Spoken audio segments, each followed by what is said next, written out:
Hi, everyone. I'm Catarina Rivera, a disability public speaker, DEIA consultant, and content creator. I am here today to present you the Teach Access Community Guidelines. Before I get into that, I'm going to do a quick visual description of myself. I'm a light-skinned Latina woman with dark brown wavy hair. I'm wearing clear glasses, silver hoop earrings, lipstick, and navy blazer, a striped navy and white shirt, although I don't know if you can see it, and behind me is a living room with a brick fireplace. Let's begin. There are 10 community guidelines. And these guidelines are designed to ensure a respectful, inclusive, and enriching environment for all members of our community. We want to keep them in mind today and for all future sessions. The first guideline is be kind. Treat others with dignity and respect, regardless of their backgrounds, identities, or abilities. Just think about how you want to be treated. We all want to be treated with kindness. Number two, don't make assumptions. Avoid making assumptions or judgments about others' lived experiences based on stereotypes, beliefs, or previous experiences. It is a very human thing to make assumptions. It's something that we have to check ourselves on, recognize when it's happening. And instead of making an assumption, I encourage you to get curious.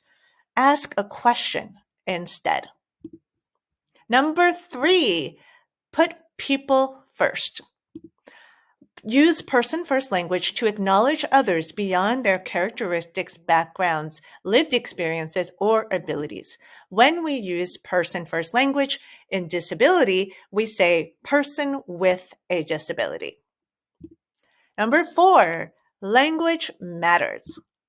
Use language that is inclusive and respectful towards all identities and abilities. Avoid using terms or expressions that might hurt, exclude, or marginalize others. We're all always learning about language, and it's okay if you don't know exactly which language is offensive or harmful. Hopefully, you will learn about that. One term that I don't recommend within disability conversation is differently abled. This is a euphemism for disability. So that is one example of a term that you could be mindful of when it comes to language. Number five, recognize your privilege.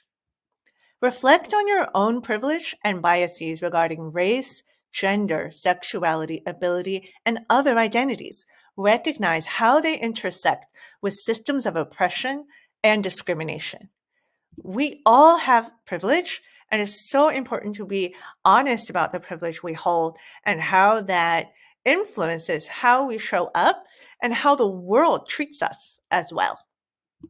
Number six, acknowledge intersectionality. Recognize that others may face marginalization based on their intersecting identities. So for me, I am a disabled Latina woman. Because I hold these identities, they actually create overlapping systems of discrimination and barriers in my life.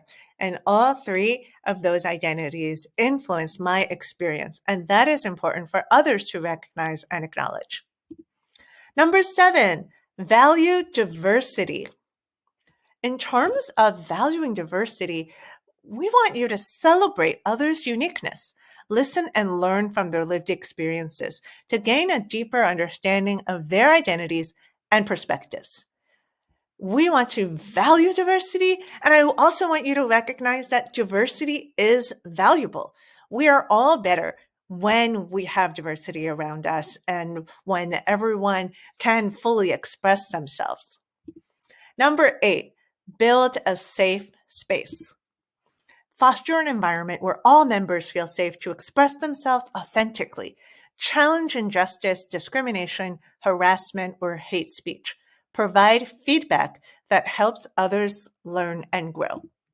It's really easy to say, this is a safe space.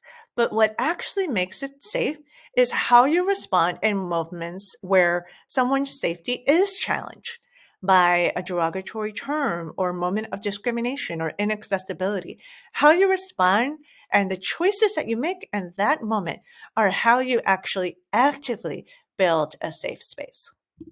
Number 9, commit to growth.